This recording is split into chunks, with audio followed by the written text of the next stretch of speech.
Hi, this is Pam Morin, Creative Memories Advisor. Welcome to my Cool and Candid Part 4.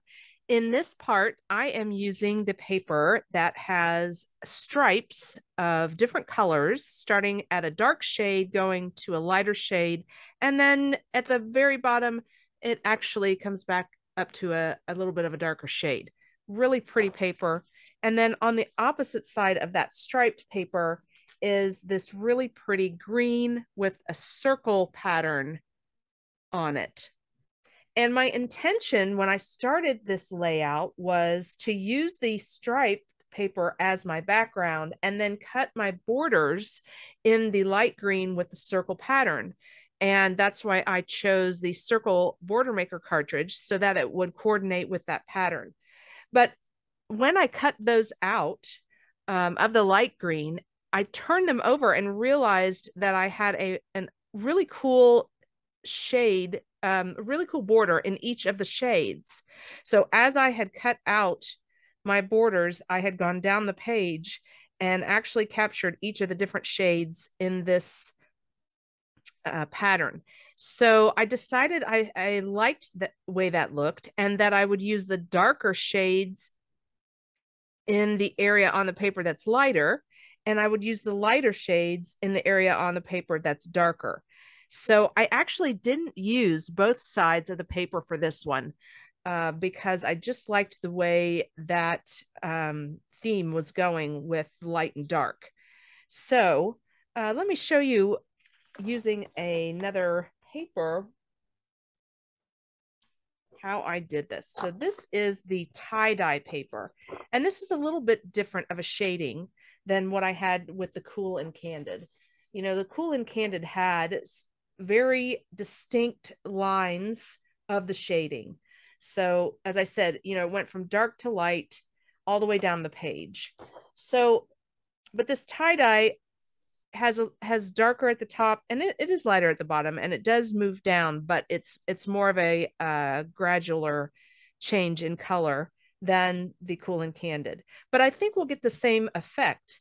So if I cut these out, circle borders out with this paper, the other side of this paper is a yellow. So I'm going to use the yellow as my background. And then I'm going to make the circle borders out of this tie-dye shading.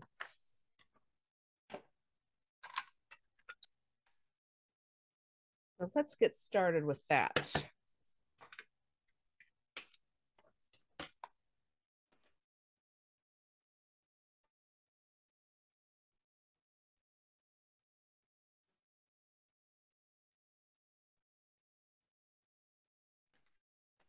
I have 4 borders on the top and the bottom. So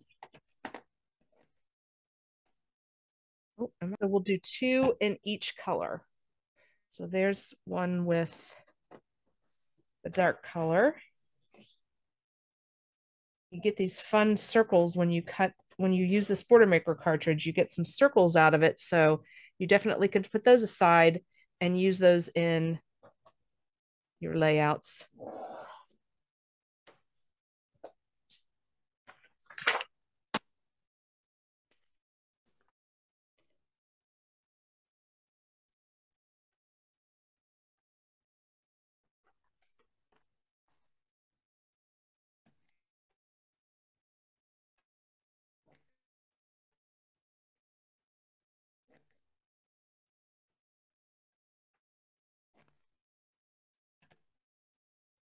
Okay, so I have 2 now in this dark color.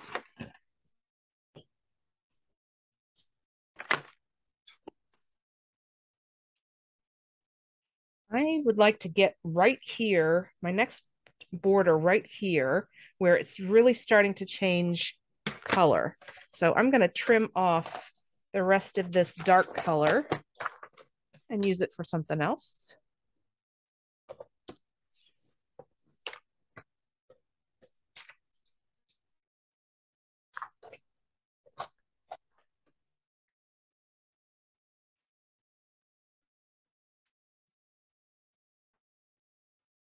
And now I'll do 2 in this lighter blue color that has some pink and whites coming in.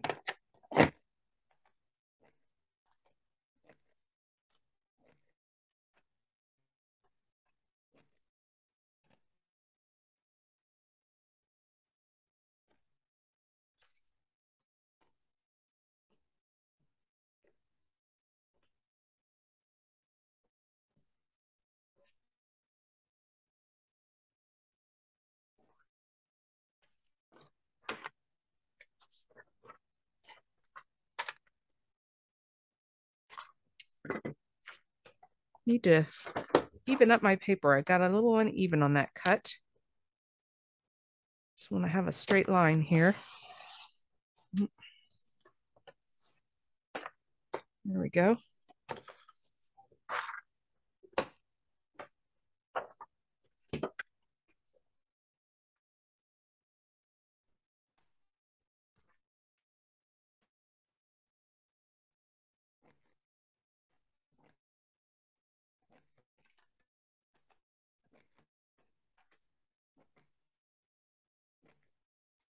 Very cool. I like the way that one looks.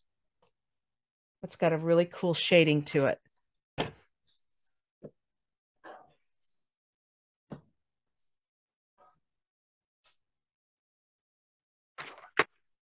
Okay, and now I want to get the green, so I'll just turn this around.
Okay, so there we go. We've got a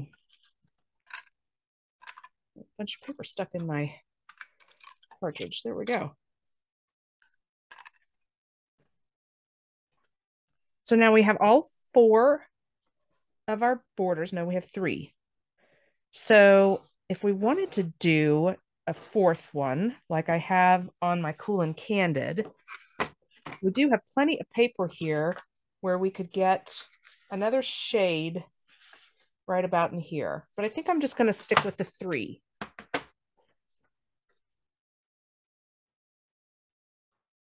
Okay, so there we go. We will get some adhesive and put these down in their varying shades and just overlap them a little bit. That makes it fun, gives it a look.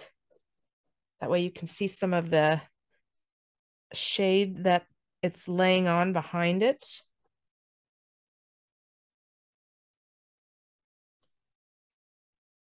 Very cute. So something like that when you adhere it down. And then you want to do some photo mats and some embellishing. So let's get these adhered down and then we'll do the fun part of decorating our page. I do like to turn the page to it on its side so that I can more easily line this up on the very edge and then at the very top. So just to get this straight, it's easier for me to turn my paper this way and line that up.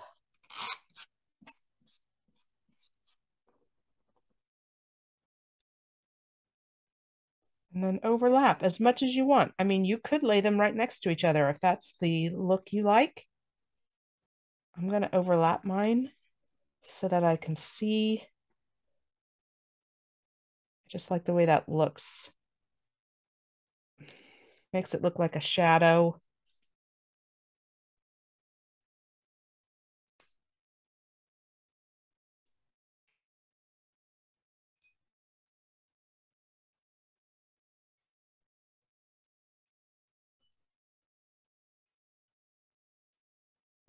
There we go.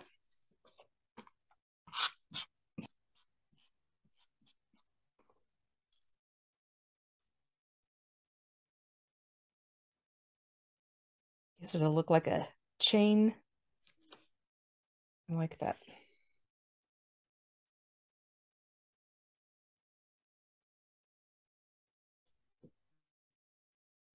Very cute. And now we'll do the same thing with these three.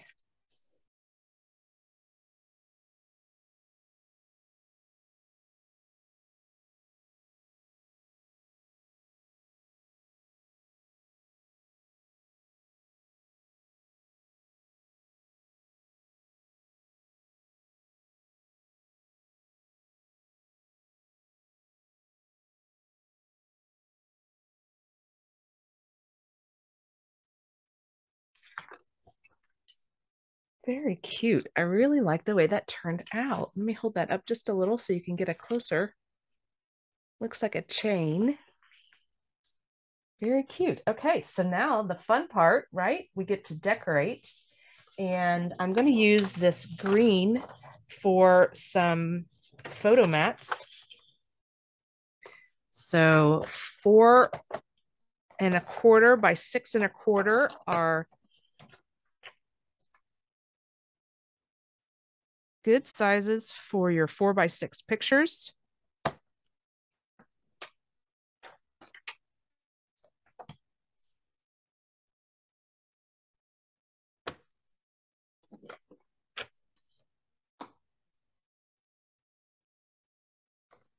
I'll do a couple of those.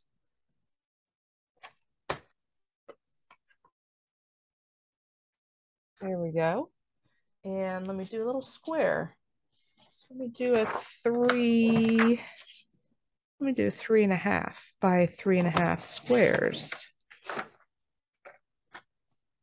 And we'll put those underneath. There we go. I like that better. That way we're not covering up our border at the top. You can put this little guy over here. I like him. And maybe do something like that. And you could have a picture here, or you could do some journaling there. Whatever works for your layout. And then maybe a little friend's title at the top. Very cute. Just love that. They look really fun. All right. Well, thank you so much for watching. Thanks again, and happy scrapping.